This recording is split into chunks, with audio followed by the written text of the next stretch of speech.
누가복음 18장 1절부터 8절 말씀을 가지고 주일 예배를 통해서 내가 할 일과 하나님이 하실 일, 내가 할 일과 하나님이 하실 일이라는 제목으로 하나님 말씀 준거하겠습니다. 오늘 본문은 예수님께서 기도에 대해서 하신 말씀인데요. 이 말씀을 통해서 우리에게 주신 메시지가 무엇인지 잘 듣고 깨닫는 중고등부 되기를 바랍니다. 오늘 본문 1절을 보니까 예수님께서 말씀하신 이 말씀에 대한 목적이 나오죠. 다시 한번 1절 같이 한번 읽어볼까요? 시작. 예수께서 그들에게 항상 기도하고 낙심하지 말아야 할 것을 비유로 말씀하여. 여러분, 이게 오늘 본문 바로 앞에 나오는 누가복음 17장부터 이렇게 쭉 이어서 되는 말씀인데 예수님께서 제자들에게 하시는 말씀이거든요. 그러니까 1절에 나오는 그들, 여기서 그들은 제자들을 말씀하시는 거죠. 그러니까 제자들에게 특별히 지금 기도에 대해서 말씀을 하시는데 항상 기도해야 된다, 이거를 말씀하시는 거예요. 여러분, 오늘 설교 제목이 뭐였죠? 내가 할 일과 하나님이 하실 일이죠. 이거 좀 기억하면서 좀 말씀을 좀 들으면 좋겠는데, 예수님께서 하신 말씀을 통해서 내가 해야 될 일을 발견할 수 있는 거죠. 항상 기도해야 된다, 그죠? 내가 할 일은 항상 기도하는 것이라는 것입니다. 여러분, 항상 기도하고라는 말에서 이 항상이라는 말은 뭐 24시간 내내 끊임없이 계속 이런 의미가 아니죠. 사람이 어떻게 뭐 24시간 하루 종일 기도만 할 수 있겠어요, 그죠? 그런 의미가 아니라 이 항상이라는 말의 의미는 습관을 가지고 기도하는 것을 의미하는 것입니다. 여러분, 기도를 뭐라고 하나요? 영적인 호흡이라고도 하고 하나님과의 대화라고 하죠. 너무 오랫동안 안 하고 쉬고 이러면 안 되는 거죠. 숨을 오랫동안 안 쉬고 참으면 어떻게 됩니까? 기절하고 막 죽을 것 같잖아요, 그죠? 그런 것처럼 기도도 너무 오랫동안 안 하다가 일주일에 한 번, 주일날 와서 잠깐 하고 일주일에 한 번 하고 이렇게 하면은 영적으로 얼마나 이게 숨이 막히겠어요, 그죠? 기도는 영적인 호흡이기 때문에 매일매일 자주자주 해야 되는 거죠. 자, 또 이런 것도 있죠. 좋아하는 친구나 사랑하는 사람과는 하루에도 수십 번, 수백 번씩 대화를 하듯이 카톡도 하고 뭐 전화도 하고, 그것도 모자라서 직접 만나서 대화도 하고 그러잖아요. 이성교제하는 사람은 잘 알죠? 안 해봐서 몰라요? 네. 근데 마찬가지로 하나님과의 관계가 친밀한 관계에 있다 그러면 기도를 자주 할 수밖에 없는 거예요. 그러니까 기도가 하나님과의 대화이기 때문에, 그렇죠? 여러분이 하루를 돌아볼 때 기도를 과연 내가 몇 번이나 하고 있는지, 몇 분이나 하고 있는지, 몇 분을 안 하고 몇 초나 하는 사람이 또 있을지도 모르겠는데, 하여튼 그걸 좀 점검해 보면 여러분의 영적인 상태가 드러나는 것이죠. 특별히 기도는 습관을 들이는 것이 좋습니다. 왜 그러냐면 예수님도 기도하는 습관을 갖고 계셨기 때문에 그래요. 여러분, 누가복음 22장 한번 찾아보겠습니다. 오늘 본문에서 좀 이렇게 한두 장 넘어가면 되죠. 누가복음 22장 39절과 40절. 누가복음 22장 39절 40절. 네, 같이 읽어보겠습니다. 시작. 예수께서 나가사 습관을 따라 감람산에 가시매 제 아들도 따라갔더니 그곳에 이르러 그들에게 이르시되 유혹에 빠지지 않게 기도하라 하시고. 자, 보세요. 예수님께서 습관을 따라서 감람산에 가셨는데 이 감람산은 겟세마네 동산이라고 그랬죠. 같은 곳이에요. 그러니까 예수님께서 평소 습관대로 거기 가셨는데 거기 가서 뭐 하셨다는 거예요? 기도하셨다는 거죠. 기도. 그죠? 제 아들에게 기도하라고 하시고 예수님도 기도하시는 모습이 나오더라는 거예요. 여러분, 기도는 습관이 되어야 되는 것이죠. 그냥 대충 생각날 때 뭐 좀 한가해지면 뭐 할 일 없을 때 이제 뭐 기도나 한번 해볼까 이렇게 하는 것이 아니라 시간을 정해두고 습관처럼 해야 된다는 것입니다. 예수님께서 그런 모습을 보여주신 거죠. 우리 중고등부도 정해두고 함께 기도하는 시간이 있잖아요. 이게 지금 1년도 넘게 이렇게 지금 같이 하고 있는데 이거 참 대단한 거죠. 습관이 된 사람은 아마 저녁만 되면 10시 기도가 아마 생각이 날 것입니다. 그죠? 9시 좀 넘으면 자꾸 시계를 좀 보게 되고 이게 습관이 돼서 그런 거죠. 아직 그런 습관이 없는 사람이나 혹시 잊어버리고 못할까봐 10시 한 5분이나 10분 전쯤에 선생님이 이렇게 카톡으로 기도 제목도 알려주고 알림도 해주잖아요. 이게 얼마나 좋은 것입니까? 그죠? 그거 좀 잘 보고 기도하시고, 개인적으로 좀 이렇게 좀 더 이렇게 노력을 한다 그러면 스마트폰 같은 거 알람을 좀 해놓으세요. 그러면 이제 기도 시간을 지키기 위해서 그런 노력도 좀 하고 그래야지 그런 거 하나도 안 하고 그냥 뭐 저는 안 돼요, 잊어버려요, 하려고 했는데 깜빡했어요. 이런 거는 이게 문제가 있는 거죠. 자기 스스로도 노력하고 애쓰는 모습이 있어야 된다는 것입니다. 제가 듣기로 우리 고3 중에 현우도 10시 기도를 이렇게 한다고 그러더라고요. 예. 기도도 하고 주중에 성경도 읽고 큐티도 하고 얘가 원래 이런 인간이 아니었는데 제가 그 얘기를 듣는데 너무 감동이 되더라고요. 야, 이게 인간이 변화가 되는구나. 제가 너무 참 놀랐는데, 네. 하여튼 여러분도 우리 고3 현우 오빠를 본받아서, 네. 기도와 성경 읽기, 큐티에 힘쓰는 중고등부 됐으면 좋겠습니다. 자, 예수님께서 항상 기도해야 된다 이렇게 알려주시면서 하지 말아야 될 것도 알려주시죠. 그게 뭐래요? 바로 낙심의 문제라는 거예요. 낙심. 여러분, 이 낙심이라는 것은 한자로 어떻게 표현이 되어 있습니까? 떨어질 낙이고 마음심이죠. 이 참 말이 재밌죠. 마음이 떨어진 거예요. 마음이 떨어진 거. 마음을 들고 있다 떨어뜨려 버린 거죠. 그러니까 마음이 원래 위치에 있다가 떨어져 버린 거예요. 여러분, 떨어지면 어떻게 되겠어요? 유리컵 한번 생각해 보세요. 가지고 있다가 떨어뜨리면 깨지게 되겠죠. 예. 그러니까 마음이 깨지고 금가고, 그래서 더 이상 어떻게 할 수 없는 그런 상태가 되는 것을 낙심이라고 하는데, 예수님이 지금 그거 하지 말라고 그러시는 거예요. 여러분, 낙심이라는 것은 언제 하게 되는 것일까요? 데살로니가 후서 3장 13절을 보니까 형제들아 너희는 선을 행하다가 낙심하지 말라 이렇게 말씀합니다. 또 갈라디아서 6장 9절에 보니까 우리가 선을 행하되 낙심하지 말지니 포기하지 아니하면 때가 이름에 거두리라 이렇게 말씀하죠. 여러분, 낙심이라는 것은 선한 일을 하다가 생기는 거예요. 선한 일을 하다가. 왜 그렇습니까? 이 선한 일을 계속해서 하지 못하도록 방해하고 막는 세력이 있기 때문에 그렇죠. 여러분, 한번 생각해 보세요. 악을 행하다가, 죄 짓다가 낙심했다는 사람 혹시 들어본 적 있으세요? 거짓말 하다가 남이 안 속으니까 낙심해가지고 이 마음이 깨지고 이러는 사람 없잖아요. 그죠? 교회 안 나오는 사람한테 계속해서 나오라고 하는데 안 나오니까 이게 낙심이 되는 거지. 누가 교회에 나왔더라 이것 때문에 낙심되는 사람이 혹시 있을지 모르겠는데 그런 일은 거의 없죠. 네. 전도를 하고 싶은 친구가 있어서 전도를 하는데 전도가 안 돼서 낙심을 하는 거지, 전도에서 그 친구가 교회에 나오니까 낙심이 되더라, 이거는 이런 일이 없잖아요. 그죠? 그러므로 낙심이라는 것은 선한 일을 하다가 당하는 거예요. 선한 일을 하다가. 오늘 예수님은 말씀을 통해서 낙심하지 말라고 말씀하시죠. 여러분, 만약에 내가 자주 낙심이 된다 그러면 아, 내가 선한 일을 하려고 애쓰고 있구나, 이런 증거가 될 수 있다고 생각하면 되겠습니다. 자꾸만 악한 마귀가 낙심하게 만들어서 선한 일을 가로막고 못하게 하기 때문에 그렇다는 거죠. 마음이 자꾸 깨지게 만들고 선한 일을 가로막고. 여러분, 이것을 좀 잘 지혜롭게 분별하셔서 그런 낙심의 문제에서 피할 수 있는 저와 여러분 되기를 바랍니다. 예수님께서 항상 기도해라, 그러면서 기도하면서 낙심하지 말아야 된다, 이 말씀하시면서 비유를 통해서 과부와 재판장의 이야기를 하시죠. 그러니까 예를 들어서 설명하시는 거예요. 여러분, 비유라는 걸 뭐라고 했어요? 어떤 현상이나 물건을, 사물을 직접적으로 이렇게 설명하는 것이 아니라 다른 비슷한 현상이나 그런 것들을 통해서 예를 들어서 설명하는 거라고 했죠. 그러니까 비유라는 것은, 그거는 뭐 단순히 재미있어라 라고 하는 것이 아니라 그냥 단순한 이야기나 스토리가 아니라 그 속에는 분명한 메시지가 들어있다는 거예요. 그 메시지가 뭔지 우리가 잘 알 수 있어야 되겠죠. 예수님께서 기도하면서 낙심하지 말라고 하면서 이 얘기를 해주시는 건데, 그 관점으로 말씀을 대하면 참 좋을 것 같습니다. 어떤 도시에 하나님을 두려워하지 않고 사람을 무시하는 재판장이 있었다는 거예요. 여러분, 하나님을 두려워하지 않는 사람의 특징이 나오죠. 사람을 무시하더라 라는 거예요. 보세요. 어떤 화가가 있어요. 예를 들어서 설명할게요. 어떤 화가가 있는데 그 관람하는 사람이 그 화가를 존경하고 존중한다 그러면, 인정한다 그러면 그 사람이 그린 그림을 어떻게 여기겠어요? 당연히 귀하게 여기겠죠. 그죠? 지난 5월 달에 뉴욕의 크리스티 경매에서 세계 최고가의 미술품이 이렇게 나왔는데, 피카소, 아는 사람 있네요? 네, 깜짝 놀랐네. 피카소의 작품이었죠. 알제 여인들인가, 어차피 말해봐야 전화 여러분 다 모르니까. 하여튼 별로 관심이 없는데, 하여튼 그런 최고가의 경매품이 나왔어요. 미술품이. 근데 그 가격이 얼마인 줄 아세요? 우리나라 돈으로 1965억 원. 1965만 원이 아니라 1965억 원이에요. 이게 어마어마한 가격이죠. 그림 한 점에. 여러분, 이게 참 이해가 안 되는데, 이게 공식적인 경매로 이렇게 그 매겨진 가격이고, 뭐 다른 유명한 화가의 작품 중에는 또 개인끼리 이렇게 거래를 하는 경우가 있잖아요. 그런 것들은 이거보다 더 높은 가격에 거래되는 작품들도 있대요.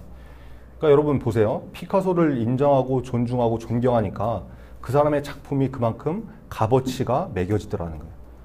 저는 피카소하고 전혀 관계도 없는 사람이고 별로 존경할 마음도 없기 때문에 알제 여인인지 뭐 여인들인지 별로 관심도 없고, 그거 비싸게 살 마음도 없어요. 살 돈도 없지만.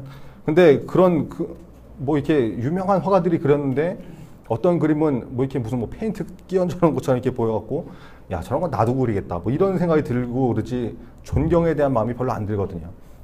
근데 피카소에 대해서 존경하고 위대하게 여기는 사람들은 작품까지 그렇게 어마어마한 값어치를 매기고 귀하게 대하더라는 거예요. 심지어 몇십억, 몇백억, 몇천억까지 주면서 그 작품을 사고 싶어하고 그런다는 거죠. 여러분 마찬가지예요. 사람은 하나님께서 창조하셨죠. 생명은 하나님께서 주신 것입니다. 하나님의 작품입니다. 그렇죠? 근데 그 사람을 무시한다는 것은 사람을 만드신 하나님을 그렇게 대하는 것과 마찬가지라는 거예요. 그래서 하나님을 두려워하지 않는 사람은 사람도 아주 우습게 여기고 무시하고 깔보고 그렇게 대한다는 것이죠. 여러분 우리 자신 한번 점검해 보시기 바랍니다. 혹시 우리가 사람을 무시하고 깔보고 함부로 대하는 사람은 아니었는지, 내가 하나님을 믿는다고 하는데 혹시 그런 삶을 살고 있었던 것은 아닌지 한번 돌아보시고 우리한테 조금이라도 그런 모습이 있었다면 회개하고 사람을 귀하게 여길 수 있는 저와 여러분 되기를 바랍니다. 자, 그런 재판장이 있어요. 근데 또 한 사람이 나오죠. 과부가 나옵니다. 과부는 어떤 사람이에요? 남편이 죽어서 없는 사람을 말하는 거죠.